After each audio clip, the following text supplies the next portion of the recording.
Captain Jack Morrison stood at the observation deck of the Earth Defense Force Victory, his weathered hands clasped behind his back as he watched the approaching Federation diplomatic vessels.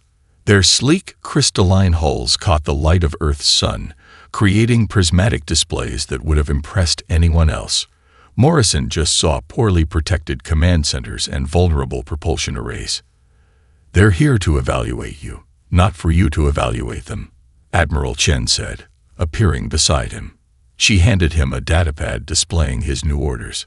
Morrison's steel-gray eyes scanned the document, his expression hardening. "With all due respect, Admiral, this has to be a joke. They want us to train their elite combat units. The same folks who called us primitive primates during first contact. Funny how quick opinions change when those primitive primates destroy 3 pirate fleets without losing a single ship." Chen's smile carried a hint of pride. "The Federation's been watching us, Jack. They've analyzed every engagement since we joined the Galactic community. Know what terrifies them most? It's not our weapons or our ships. It's that we keep winning with inferior technology." Morrison finished, finally allowing himself a small grin. As a former Navy SEAL, he'd learned early that superior gear meant nothing without the right training and mindset. The datapad chimed with incoming transmissions, profiles of his future students. Morrison scrolled through them. Crystalline beings who could interface directly with ship systems, serpentine aliens with natural spatial awareness that made them legendary navigators, even a mantid species whose hive mind psychology had revolutionized fleet formations. "They're sending their best," Chen noted. "The Cardashi commander has won 36 void battles. The Taxila tactical officer comes from a lineage of navigators stretching back millennia. That mantid warrior, it simultaneously commands 12 ships in its battle cluster." Morrison handed back the datapad. "And they want to learn from us because in every simulation they've run, using ships with equal technology, human crews win 70% of the time. They can't figure out why." Chen's expression turned serious. "The Federation's worried, Jack. There's something brewing out on the rim. The Praxis Collective is expanding, and their normal tactics aren't working. So they're desperate enough to let the new kids teach the old dogs." Morrison turned back to the window, studying the approaching ships with new interest. "What's the catch? You have 6 months to turn the Victory into the galaxy's first interspecies combat training vessel. The Federation's sending 12 students, each one representing a major military power. If you fail," Chen let the sentence hang, "Earth gets branded as arrogant upstarts, and our relations with the Federation suffer." Morrison finished. "And if we succeed, then humanity proves we deserve our place among the stars." Chen handed him one final document, the training authority that would make him the first human to officially instruct Federation forces. "The Victory's been refit according to your specifications. Your old SEAL team has already transferred aboard as instructors." Morrison took the document, remembering countless missions where human ingenuity had overcome superior enemy technology. "They're expecting simulation chambers and neural interfaces, aren't they?" "Probably." Chen's smile turned mischievous. "Should I tell them about the obstacle course you had installed in the cargo bay? Or the fact that you replaced the backup computer core with a mechanical targeting system? Let them figure it out." Morrison straightened his uniform. "Sometimes the best lessons start with a little shock and awe. When do we begin?" The Federation ships were docking now, their alien forms making the Victory's angular human design look obsolete by comparison. Morrison could already imagine their reactions when they discovered their prestigious combat training would start with learning how to fight without their advanced technology. "They're ready to board," Chen reported. "Try not to start any diplomatic incidents on day 1. Morrison headed for the airlock, his stride purposeful. "No promises, Admiral. Teaching them to think like humans might be the biggest diplomatic incident of all." The 12 Federation representatives stood in perfect formation within the Victory's main hangar, their diverse physiologies creating a living snapshot of galactic diversity. Morrison observed them from the command platform, noting their immaculate uniforms and pristine equipment. Time to mess up all that perfection. Welcome to humanity's first interspecies combat training program, Morrison announced, his voice echoing through the hangar. Your actual training begins in exactly 15 seconds. The Cardassian commander, Zixtal, stepped forward, crystalline form gleaming under the bay lights. Captain Morrison, we haven't even been shown to our quarters or received our neural interface assignments. Emergency klaxons cut through the air. The deck beneath them shuddered violently as the artificial gravity fluctuated. Warning lights flashed as atmosphere began venting from multiple sections. Hull breach, decks 3 through 7. The Victory's AI announced with suspicious calm. Critical system failures detected. Emergency protocols initiated. The perfectly arranged formation dissolved into chaos. The Serpentine Taxolet commander, Susrith, immediately tried accessing the ship's systems with his neural implants, finding nothing but primitive mechanical interfaces. The Manted warrior, Zexri, instinctively attempted to establish a hive link for coordinated response, only to encounter human firewalls.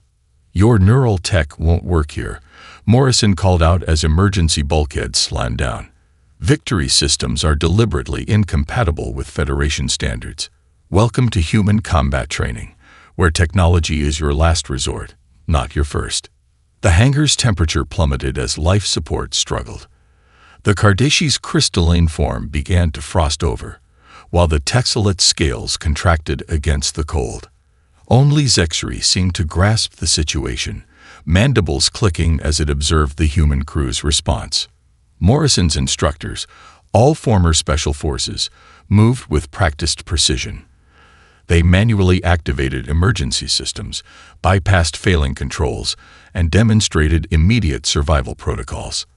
Not a single one touched a neural interface or advanced computer system. The Victory is experiencing multiple system failures, Morrison continued calmly. You have 5 minutes to reach the emergency control center on Deck 5. Anyone who doesn't make it will be listed as killed in action for this exercise. Your first lesson begins now. Survival doesn't care about your rank or technology. Zixtal's crystalline face shifted in what Morrison recognized as outrage. This is absurd. We are here to learn advanced combat tactics, not play primitive survival games. A support beam groaned overhead as artificial gravity wavered again. The Federation officers watched in shock as human crew members instantly braced themselves and each other, moving in perfect synchronization despite the chaos. Advanced tactics. Morrison descended from the platform. Look around you. Right now, your ship's neural interfaces can't help you. Your advanced AI can't plot an escape route. Your automated systems can't compensate for failure. What's your next move?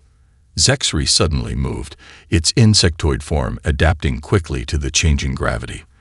The humans are showing us the way, it clicked, observing how the crew used handholds and emergency markings to navigate. This is not a game. It is a demonstration. The Manted warrior turned to its fellow students, mandibles moving in what Morrison recognized as their equivalent of a smile. Their technology may be primitive, but their methods account for total system failure. Watch their movements. They've trained for this. As if to emphasize the point, another section of the ship reported catastrophic failure. The human crew responded instantly, using mechanical backups and physical skills to maintain control. Some of the Federation officers began to understand, watching how seamlessly the humans adapted to each new crisis. 4 minutes remaining, Morrison announced. By the way, the emergency control center's location was in the briefing packet none of you bothered to read. Humans learned long ago. Sometimes the most crucial information comes in the most basic format. Zixtal's crystalline form finally shifted from outrage to determination. Perhaps we should follow the Manted's lead. Observe and adapt. First sensible thing I've heard. Morrison checked his old-fashioned mechanical chronometer. 3 minutes, 40 seconds. Time to show us what the Federation's finest are really made of. Your superior technology won't save you here. Let's see if you can save yourselves. Engineering reports critical failure in the primary cooling system. The alert jarred Morrison from his morning coffee in the Victory's mess hall. His students, still nursing bruises from yesterday's orientation, looked up from their breakfast. This time, the alarm wasn't part of any training scenario. "Sir," Lieutenant Hayes' voice crackled over the comm. "Coolant pressure dropping in sectors 3 through 7. Backup systems not responding. We got 15 minutes before the reactor goes critical." Morrison watched his alien students' reactions. The Texelit Susrith immediately activated his neural link, only to remember, again, that the Victory systems wouldn't respond. Zixtal's crystalline form vibrated in frustration at the primitive interfaces. "Follow me," Morrison ordered, heading not toward engineering, but to the ship's gym. The Savior's Hall, as the crew called it. Time to show you why humans still believe in muscle power. They reached the gym to find Morrison's engineering crew already stripping off their shirts, taking positions around what looked like an ancient pump system. Massive flywheels and manual cranks lined the walls. "Your fancy automated systems just failed," Morrison explained as his crew began to turn the wheels. "This is your backup cooling system. Pure mechanical advantage, powered by human strength. Start cranking." Zexri, the manted warrior, was the first to understand. Its kitten armor gleamed as it took position at one of the wheels. "The liquid coolant, you can pump it manually." "Primitive, isn't it?" Morrison grabbed a wheel himself. "Turns out, physics doesn't care how advanced your technology is. Fluid still flows when you push it." The other Federation officers hesitated until the deck plates began to heat beneath their feet.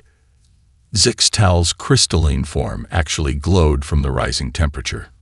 "Your crystal strength would be really useful right now," Morrison called out to the Cardassian commander. "Unless you prefer to melt." That got them moving. Soon, the gym transformed into a symphony of grinding gears and labored breathing. The Cardassian's superior strength made the flywheels spin faster, while the Texelit serpentine form could reach places others couldn't, adjusting valves with precise movements. "Coolant flow stabilizing," Hayes reported over the comm. "Whatever you're doing up there, keep it up. We need another 10 minutes to bypass the automated systems." Sweat poured down human faces, while the aliens showed their own signs of exertion. Zixtal's crystals chimed with effort, and Susrith's scales had taken on a deeper hue. "This is why we maintain physical strength," Morrison explained between turns. "Why we keep obsolete mechanical systems. Technology fails. Always. Usually at the worst possible moment." "Murphy's Law," one of the human engineers grunted. "What is this, Murphy?" Zexri clicked, mandibles working as it maintained its wheel's rotation. "A great human warrior." Morrison laughed despite the strain. "Murphy's Law. Anything that can go wrong will go wrong. Every human warrior learns it eventually. We just plan for it better than most." The temperature gradually began to drop as their efforts paid off. Hayes' voice returned. Coolant flow restored to acceptable levels. Automated systems back online. "Well done, Savior's Hall crew." As they finally stopped cranking, Zixtal approached Morrison, crystalline form still humming from the exercise. I owe you an apology, Captain. I called your mechanical backups primitive." "They are primitive," Morrison agreed. "They're also still working when everything else fails. How many Federation ships carry manual backups?" The silence was answer enough. "Today wasn't a lesson," Morrison continued. "It was a real emergency, but you learned anyway. Human ships have manual backups for our backups. We train in this gym daily, not just for health, but because someday we might need the strength. We plan for technology to fail because it always does." Susrith's serpentine form coiled thoughtfully. "On my world, we would have evacuated rather than resort to physical labor." "That's the difference," Morrison said, wiping sweat from his brow. "Humans don't give up our ships easily. We fight until every option is exhausted, even the primitive ones." Zexri clicked its mandibles, and what the humans had learned was laughter. Perhaps primitive is not the insult we thought it was. Lesson 1. Morrison headed for the door. Though I'd wait to celebrate until after your muscle soreness kicks in tomorrow. Remember, we still have afternoon training scheduled. The collective groan that followed transcended species barriers entirely. The holographic display in the Victory's tactical room showed an ancient Earth ocean, complete with 2 fleets of wooden vessels facing each other. Morrison's students stared at the primitive ships with varying degrees of confusion. Trafalgar, Morrison announced, pacing before the display. October 21, 1805. One of humanity's most studied naval battles. Today, it's your combat exam. Sisrith's serpentine form rippled with barely contained frustration. Captain, we've endured your physical trials and mechanical systems, but studying warfare from when humans still floated on water. This is about to save your life. Morrison cut him off, tapping controls that transformed the wooden ships into modern space vessels. The ocean became the void, but the formations remained identical. The physics might change, but space combat follows the same principles as naval warfare. Admiral Nelson knew that crossing the enemy's T would work because of basic geometry. Math doesn't care if you're on water or in space. Zexri moved closer to the display, compound eyes analyzing the formations. The leading vessels. They concentrate fire while minimizing exposed surface area. We use similar principles in our high fleet formations. Exactly. Morrison's smile was predatory. Today, you'll recreate this battle. Half of you commanding British ships, half French and Spanish.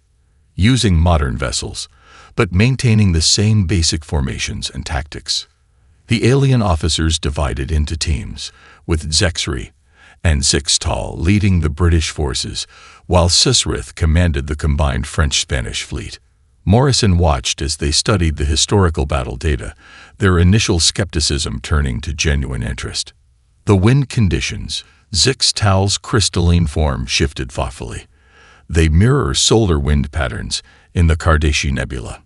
We lost 3 ships there last year because we couldn't properly angle our shields. Now you're getting it. Morrison nodded. Humanity learned these lessons in blood long before we reached space. We're not teaching you ancient history. We're teaching you battle principles that never change. The simulation began. Modern warships moved in formations centuries old, energy weapons replacing cannon fire. Morrison watched as his students started recognizing patterns, how Nelson's decision to break formation mirrored modern wolfpack tactics, how the French admiral's delayed response resembled contemporary fleet communication issues. Signal lag. Sisrith suddenly exclaimed, his serpentine body coiling with excitement. The French admiral couldn't coordinate his fleet quickly enough because of signal lag, just like subspace communication delays. Keep that thought, Morrison commanded. Apply it to your formation. The simulation took on new life as the students began incorporating their own species' tactics into the historical framework. Zexri used its understanding of hive mind coordination to replicate Nelson's precise timing. Zixtal's crystalline sensors adapted the British targeting priorities to modern shield frequencies. Time to change things up, Morrison announced, inputting new commands. The tactical display shifted, showing a different historical battle. Desert Storm, Earth Year 1991. Let's see how coalition warfare against a technologically inferior but numerically superior force translates to space. The next hours flew by as Morrison introduced battle after battle. Thermopylae became a lesson in defending wormhole choke points. Normandy's D-Day illustrated the complexities of multi-vector assault against prepared positions.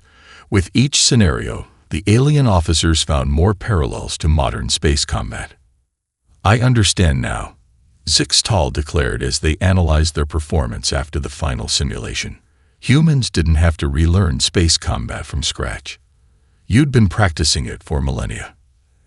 Every human battle doctrine, Morrison confirmed, comes from lessons already learned. We don't need to make the same mistakes in space that we made on Earth. Neither do you. Sisrith, who'd been quiet for the last simulation, finally spoke. The Federation has been approaching space combat as an entirely new form of warfare. But you humans, we just adapted what we already knew, Morrison finished. Tomorrow, we'll look at guerrilla warfare.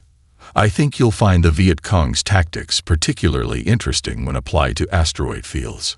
The aliens exchanged glances, their earlier skepticism completely gone.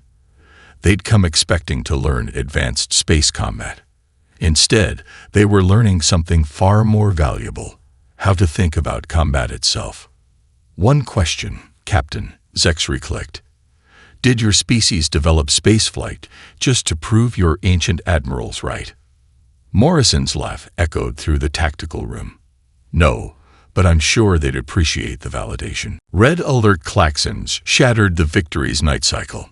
Morrison sprinted onto the bridge to find his alien students already at their stations, a far cry from their confused scrambling during their first emergency.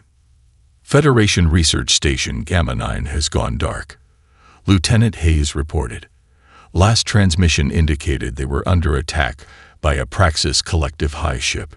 Morrison watched his students' reactions. A month ago, they would have demanded to wait for Federation reinforcements. Now they were already running combat calculations on the Victory's primitive systems. Closest Federation response fleet is 3 hours out, Susrith reported.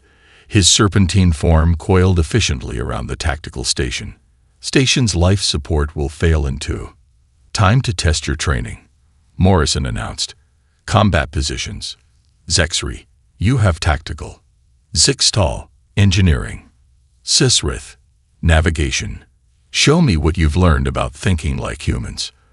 The Victory dropped out of FTL near the research station.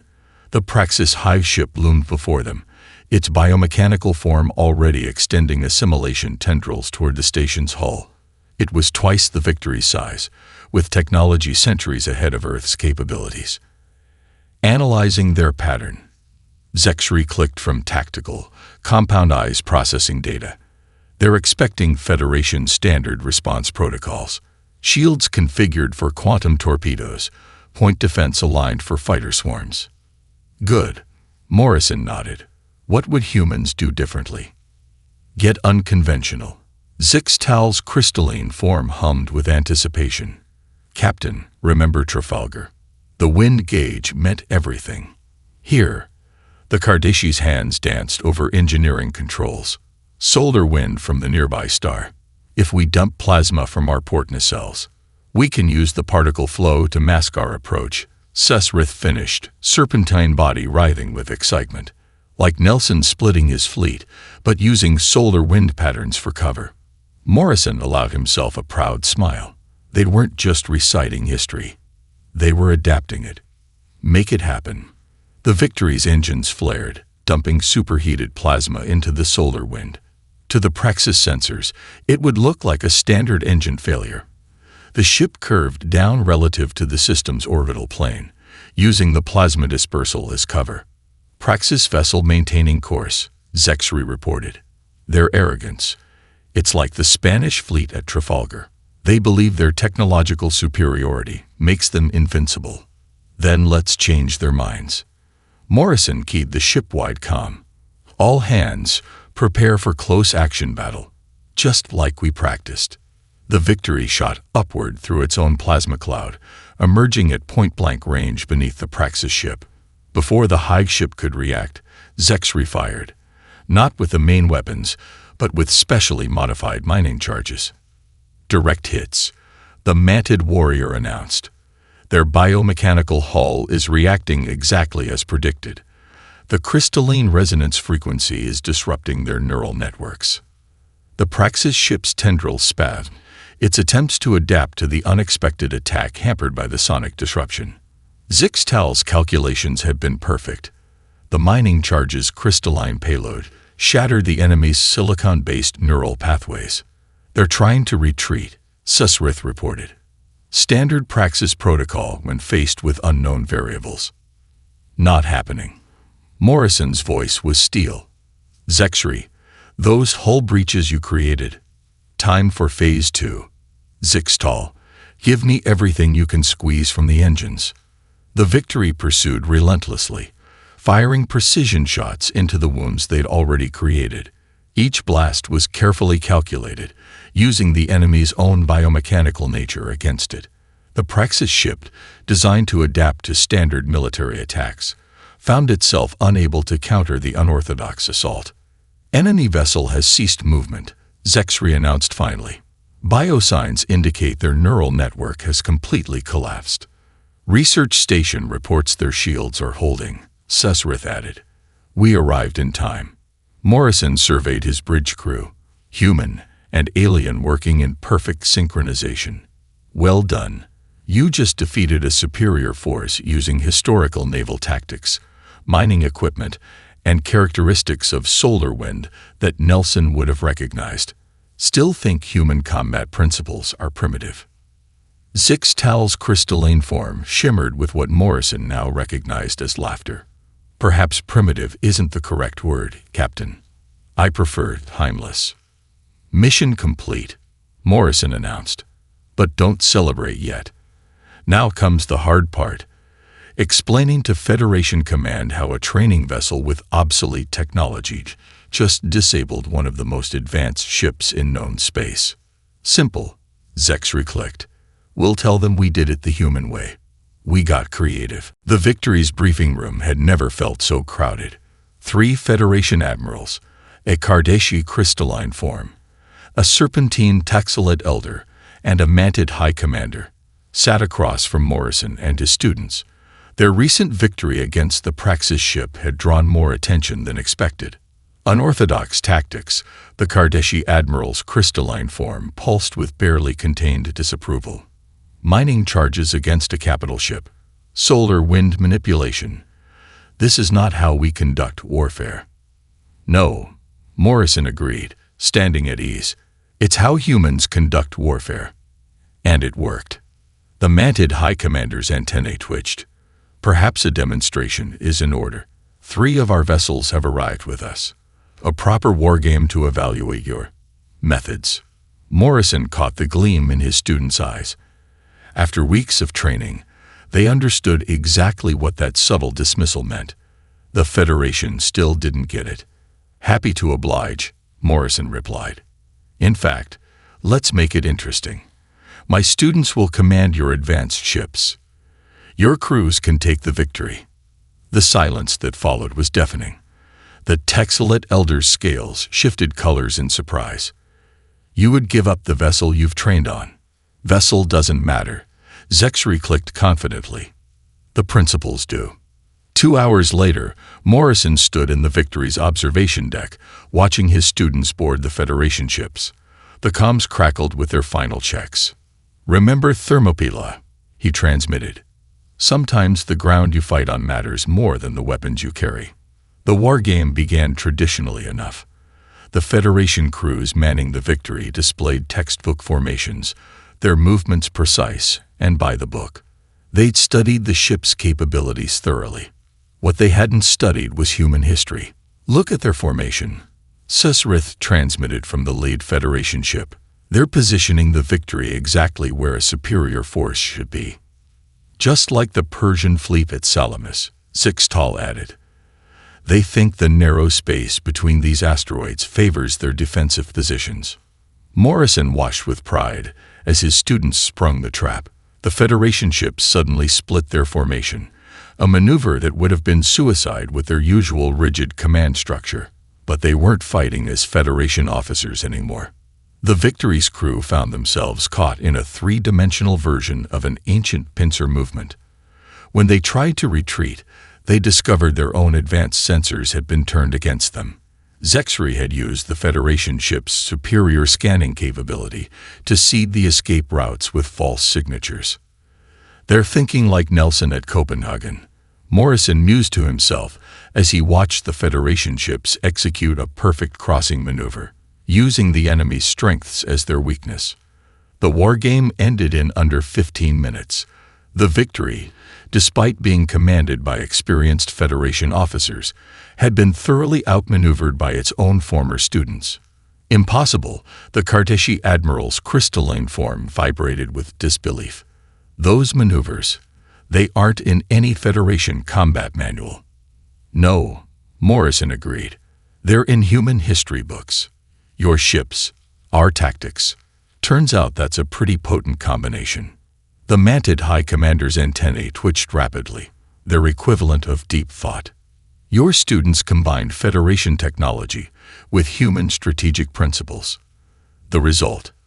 The result is what we've been trying to teach, Morrison finished. Technology doesn't win battles. Understanding fundamental combat principles does. Everything else is just tools. The Texelite elder uncoiled slightly. Perhaps we have been approaching this wrongly. We sought to learn human combat techniques, but you've been teaching something far more valuable. How to think, Zexry clicked as the students returned to the briefing room. Humans don't just adapt to situations. They make situations adapt to them. Morrison surveyed his students with pride. They stood taller now, their bearing showing a confidence that came not from advanced technology, but from understanding. So, Morrison addressed the admirals, shall we discuss expanding the program? Because I've got about 1,000 more years of human military history to cover, and something tells me the Federation might be interested in learning how Hannibal crossed the Alps, especially when applied to cosmic dust clouds. The admirals exchanged glances. Finally, the Mantid commander spoke. Teach us more about these humans of history, Captain. Perhaps it's time the Federation learned some new old tricks. Multiple Praxis signatures detected. Hayes' voice cut through the Victory's bridge. Long-range sensors show a fleet of 15 vessels on an attack vector toward the Centauri trade routes. Morrison watched as his students processed the information. 6 months of training had transformed them from skeptical aliens into a crew that thought with human innovation and fought with Federation technology. They're using a Mongolian arrow formation. Sisrith observed from navigation, his serpentine form coiled around the modified control station. Like Suvutai's cavalry tactics, but in 3 dimensions. Their mistake, Zexry clicked from tactical. They're expecting standard Federation response protocols. Captain, permission to implement Operation Chaos. Morrison nodded. Show me what you've got. The plan they developed merged each species' strengths with human historical tactics.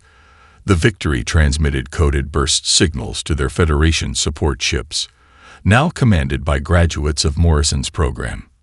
Zixtal, Morrison called to his engineering officer, give me your best Cardassian crystal resonance trick, just like we practiced.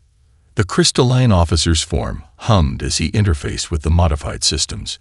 Implementing now, sir. Transforming our sensor profile to match a damaged merchant vessel.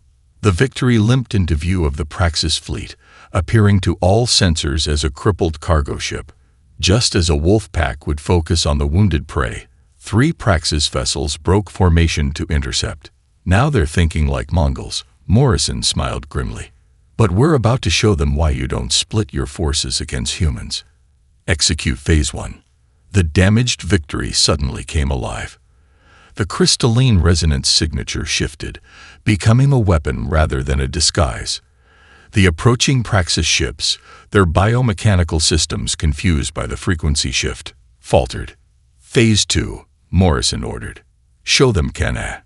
The Federation ships emerged from hiding within a nearby dust cloud, their formation mirroring Hannibal's classic double envelopment. But this version had a twist. They moved in 3 dimensions, creating a sphere of death around the separated Praxis vessels. The main fleet is responding, Sisrith reported. They're attempting to adapt their neural networks to our attack pattern. Perfect. Morrison's grin was fierce. Zexry, give them something new to adapt to. Execute Operation Thermopyla. The Mantid warrior's mandibles clicked in satisfaction as it implemented the carefully prepared plan.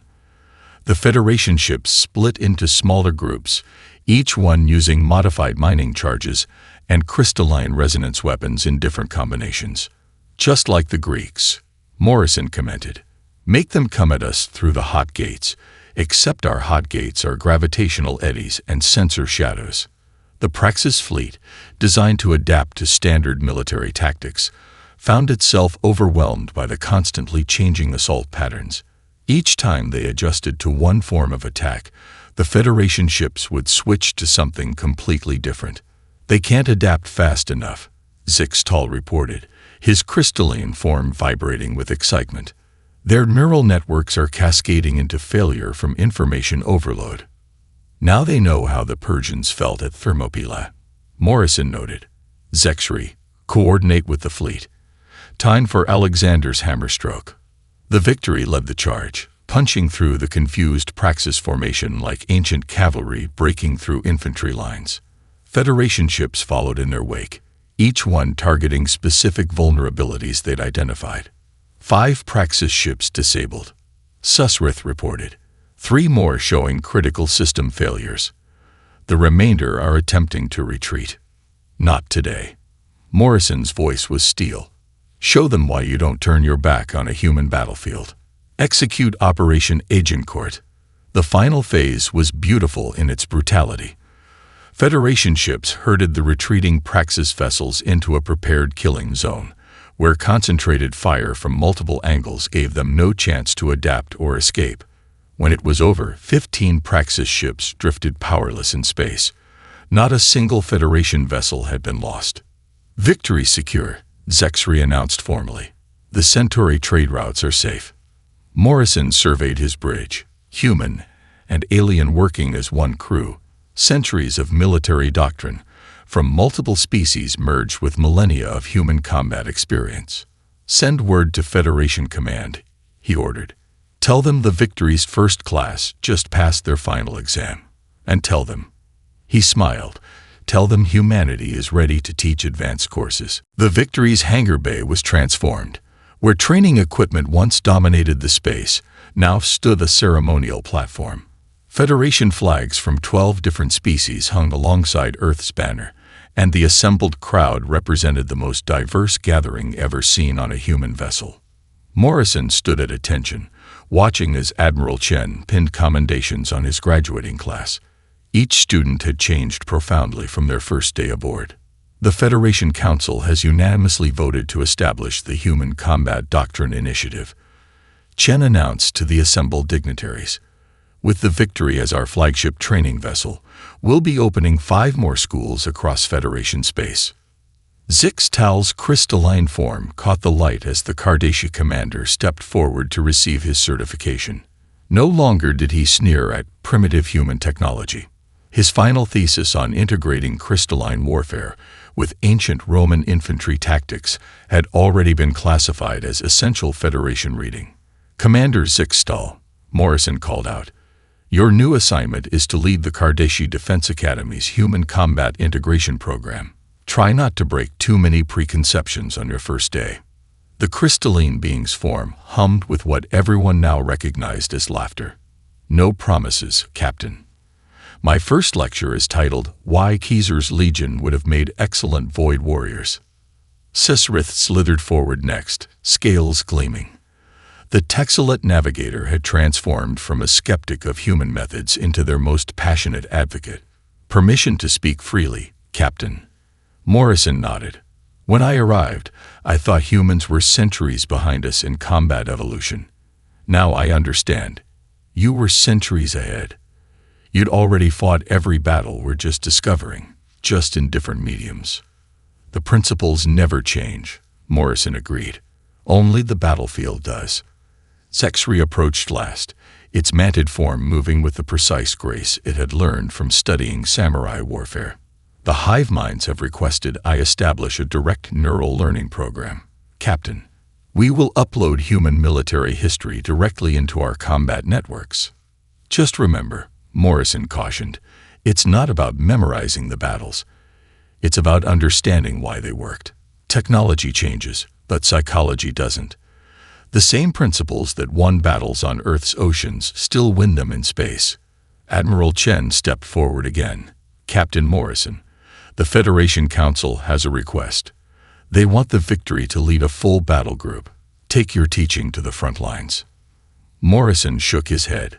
"With respect, Admiral, my place is here. There's a new class arriving tomorrow. 30 students this time, from 20 different species. He smiled, including, I hear, some who were fighting against us just a few months ago. Nothing convinces potential enemies to become allies quite like watching their superior forces get outmaneuvered by primitive tactics. Chen agreed. Very well, Captain. The Victory remains a school ship. The ceremony concluded with a tradition Morrison had started, each graduate presenting a historical battle analysis from their own species' history, showing how it paralleled human combat principles. The connections they drew proved that effective warfare transcended not just technology, but biology and culture as well. As the dignitaries filed out, Morrison's original class lingered. Hard to believe it's over, Susrith mused. We came here expecting to learn advanced combat techniques. Instead, Zixtal's crystalline form pulsed. We learned that the most advanced techniques are the ones that have already stood the test of time. The next generation will be even better, Morrison assured them. They'll have you as examples. The first aliens to truly understand why humans study thousand-year-old battles to win modern wars. Through the hangar bay windows, they could see the new students' ships approaching. Morrison recognized vessels from species that, just months ago, had dismissed human military doctrine as hopelessly primitive. Ready to welcome the new class, Captain? Hayes asked from behind him. Morrison watched his graduating class, now master instructors themselves, straighten with pride. Always ready, Lieutenant. After all, we got about 10,000 years of human military history to cover. He turned to face the hangar doors as they began to open. Let's show the galaxy what humans can teach them about winning wars. The Victory's legacy was just beginning.